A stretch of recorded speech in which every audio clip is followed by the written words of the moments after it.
I'm from the University of Pretoria, which I call the epitome of black slavery. It's the university that oppresses black people the most in South Africa. We're facing problems where even the staff, the ground workers, which are the security guards, the cleaners, we cannot communicate or interact with them. The university has strict laws which they have put into place that say students must not interact with those people. My father right here says the government has done something about it, which it's actually the union building very close to our institution, but they never come down. I invite all movements, roads movement, I invite them wherever they are to come and join us at Black Thursday at the University of Pretoria to say enough is enough. So guys, there's something that I learned, and I've been watching so many videos from the protest in Nigeria, Kenya, South Africa, Uganda, and most part of Africa. There is one thing that is consistently happening in Africa, and solving our problem will take us a very long journey before we solve our problems. This is one of the interesting reasons as to why it is going to take us a very long time before we solve our problems. I think there is a culture in Africa that tells people or makes people feel less. There's a culture or there's a belief that is making these Africans feel like we are oppressed by the white person. It's like this. You know, we are talking about women empowerment. Have you ever asked yourself a question? Who empowers a woman? Do you know it's a man? Who gives women first priorities? Men.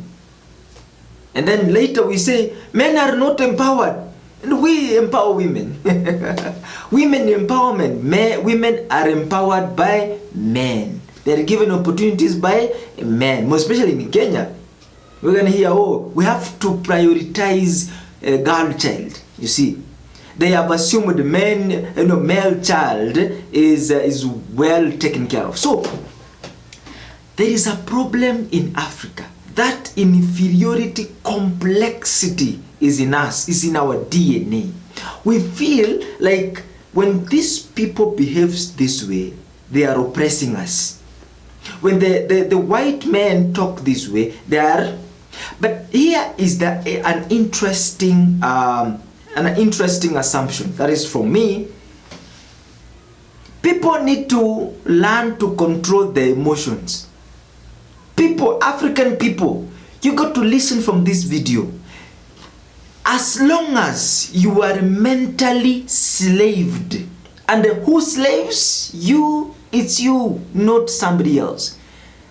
If you study something that at the end of the day produces slavery in you, that is your own choice. The world is open like this and has given you opportunities to choose what to do, what to be. But you decide to look at your life from other people's life. Compare your thinking, your performance from how other people are performing. That is totally enslaving Africans. You know, every time we feel like, you know, there's IMF, World Bank, you know. This is a very interesting question. Do we have land? Yeah. We have resources? Yeah. How many people who are working to produce from those resources? How many of these people who are seriously working for themselves to produce, take care of themselves and their loved ones, including our parents? They are not. Since the independence, you see, since Africa, since the white man left Africa, you see, there's a mark, there's a belief that every time you are feeling traumatized because those people are no good, it is high time right now, as you watch this coming video from South Africa. Is it South Africa University? Yeah, there's a university in South Africa, and I've heard and listened to the conversation that they're having, and I'm learning that we need to emotionally control ourselves. Emotionally. And two, we have to learn the art of symbiotic kind of relationship. every time you relate with people, do not feel like they know more than you know. It is not, when somebody knows, you don't need to know everything, but you need to gather enough information for yourself. You see, you need to have a self-belief, and you got to know how to relate with other people with the information you have. Yeah, when somebody knows the other thing, learn from them, not fight against them, not fear them or anything like that. So what you need is understanding and self-acceptance. People, leaders in Africa, they lack emotional intelligence. And this is a subject that needs to be taught in every of these subjects. University subject, and even the secondary school. So that we need to take away the culture that makes us believe or think that some people knows better than we do. And then, because of this kind of cultural differences in Africa, it has made us not to come together. Everybody feel, I also can do better. I can see lazima nifanye na mtu fulani. We don't have the art of cooperation. People in Africa are taught to separate. You see, even if we sit here and tell people, guys, we are comrades. But this is what you need to understand. Religious beliefs is putting you down. Education system is doing something wrong with your life. Government system and your affiliations are deteriorating your energy. So therefore, there's something that we need to learn. The art of coming together, cultivating, producing, innovating, and moving forward. We don't have such kind of, art, cooperation, working together, producing, growing. That is the biggest problem in Africa. The three aspects I've just mentioned above: culture, religious beliefs, education system, and government systems and affiliations are confusing and misleading people in Africa. And now what we need is basically sympathy. We want some people to tell us, you are good, we are working something for you, we are going to create this environment for you, we are going to help you, we are going to do this, we are going for you. And then you feel very happy. You need to learn to take responsibilities. You got to learn to be accountable. You need to learn to compete in the fast growing world. You need to write down, set plans and grow. Because I have a mentor who tells me, John, you know what? Growth is not automatic. So many Africans sit down and they're like, some days, somehow things are going to work better. Yeah, we just sit like this. Oh, God is going to do it. Have we ever had God create houses for people, for poor people, or strong believers, stodgy believers? Have you ever had? Great big pastors, they ask the churches to contribute for them to build a house, to buy cars, to live a good house, to live a good life, to travel to the places they want. What about the government? Taxpayers' money makes the government leaders always smile, rich, travel to where they want, drive the cars they want for free. All the allowances. Who pays for that? The taxpayers. You see? So we need to emancipate ourselves from thinking that somebody else is holding our success. And start knowing that it is me who is supposed to understand myself and be able to relate mutually with other people for the progress, for productivity, for innovativeness, and for growth. If you don't learn that art, we will always be thinking Chinese are taking our land, and we'll be talking about it. Chinese are going to take a land, or US are going to come and take our resources. Oh, the Putin is coming to frustrate Africa. But who is the problem? It is the people who have been fed wrong information, who thinks they know better than other people, who don't want to value themselves, who are competing on races that are not worthy, who are ready to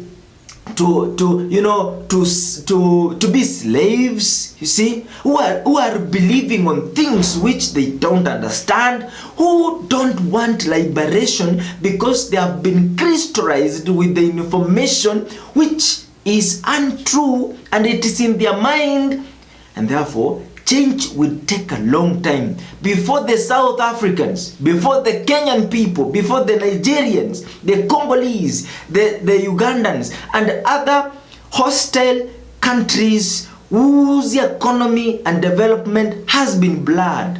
So we need, for instance, to wake up to the reality that it is an individual who decides what to be and work exactly to get there. So if the 3/4 of the members of the nation understands that it is us to use the resources we have to grow, therefore the government will not have power. They have to blend in with you. Education, you will decide which kind of education you study. Churches, you will know which kind of interpretation you will be fed for us to cohesively grow and develop and create avenues for the next generation. Take a moment and watch this video. Can white people just stop thinking they're important?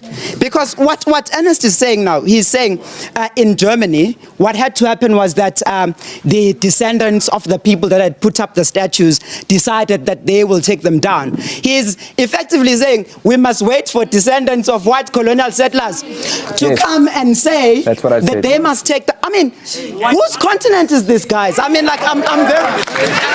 So in closing, I'm putting a challenge. This is a challenge, Moss. Do not take this personally, because when we talk about these systems, white people think we are taking them personally. I am talking about a system of white supremacy. And whether or not you identify with this, you benefit from it. And so what you need, in closing, to do is to please open your mind. Decolonize your mind. Decolonization is also for white people. Thank you very much. When we return, the last word from our panel. Let's have a last word from our panel. Number one, black students are not the minority at the University of Pretoria. That's factually incorrect. Number two, if you make statements saying things like Africa is black people's continent and white people should behave, that in fact is racist, but I don't think you realize your own racism. Thirdly, you said you feel you want to suffocate when you hear these Mandela quotes. If you want to experience suffocation, you should try driving down the street to work every day in a street that was named after the man who murdered your brother or your mother, because that's what happened.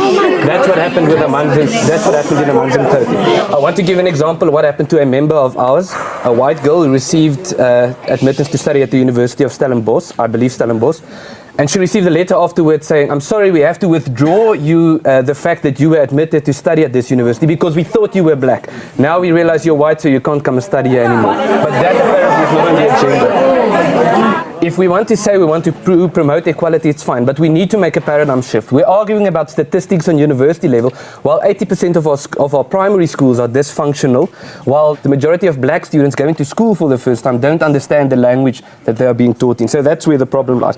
And lastly, I was asked to change my mindset. Neither me nor you were AfriForum asked to open your mind. To open my mind.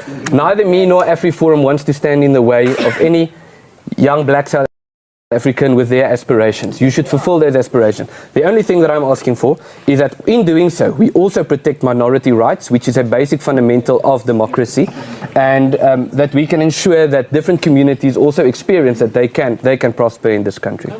And if I may just ask Ernst, have you taken away anything positive from this discussion in light of the student who said he's pleading with you to open your mind? Well, I think it's healthy. I think we need to have these debates. I think the audience is very hostile, and it doesn't appear to be. You haven't answered my question. No, I couldn't. I think I would have been able to take back more if the people participating in this debate were more open-minded, were able to listen, were willing to listen without trying to interrupt me. All right, roads must fall. Your final words, please. In the spirit of roads must fall, I don't own monopoly of knowledge. I'll give my brother to respond the final response. The mere fact that we equate transformation with decolonization and continue to have this conversation as if it's what the roads must fall ignited. This is not our debate. We are not here to speak about transformation. Because to transform, it means to adopt to a system which does not accommodate you. Secondly, I wanted to speak about, even within the movement, we have pioneered the gender question. We are beyond the statue issues. We have tapped into how we can heal our communities through our three pillars, which is Black consciousness, Pan-Africanism, and Black feminism. This is where we draw our inspiration. And thirdly, I wanted to speak about the role of the state in the institution and our understanding within the road must fall that the state and its constitution is anti-black. From its inception, it was never meant to accommodate that, but to perpetuate the very same misery that we find ourselves. So in trying to decolonize, we first start from a premises that the state is nothing but a committee to protect the interest of the elites.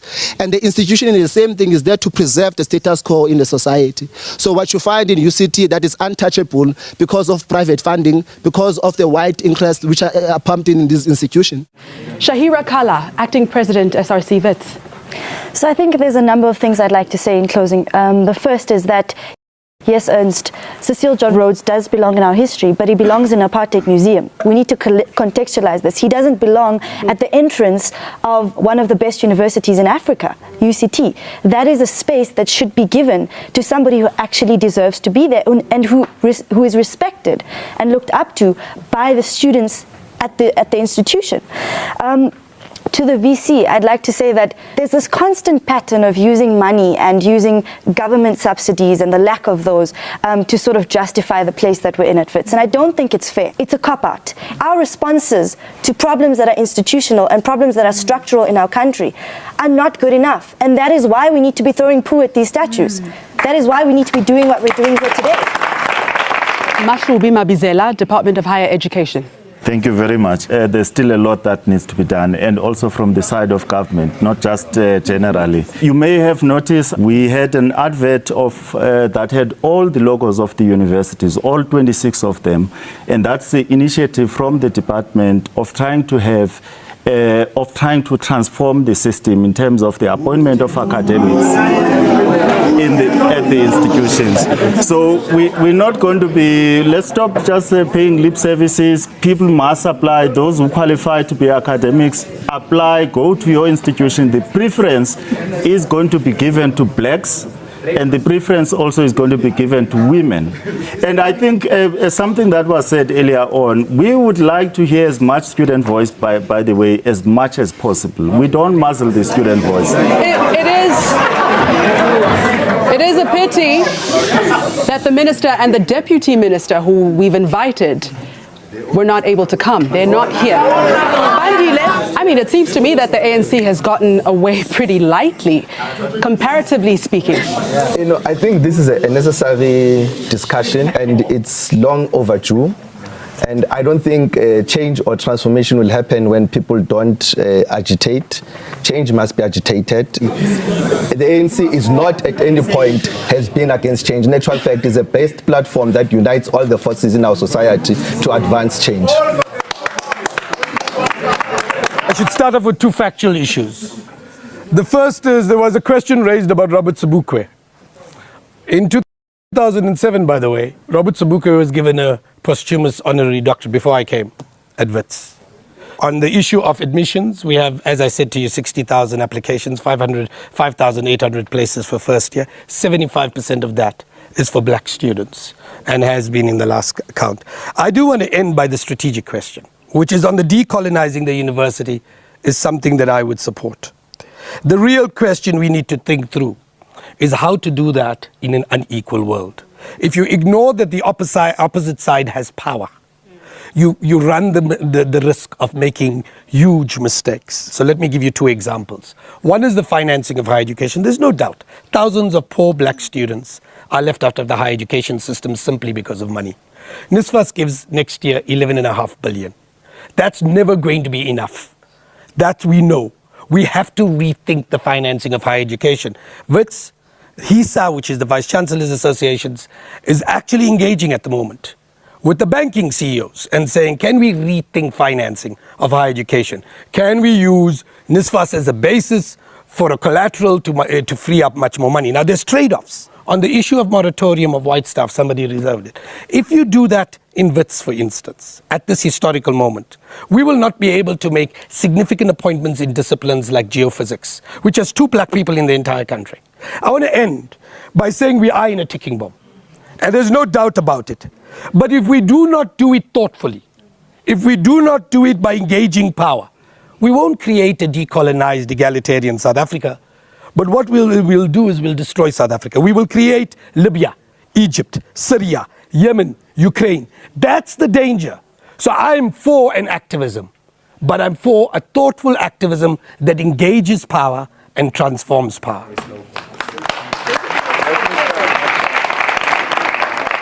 Well, the reality is that every year, millions of young black South Africans face a bleak future.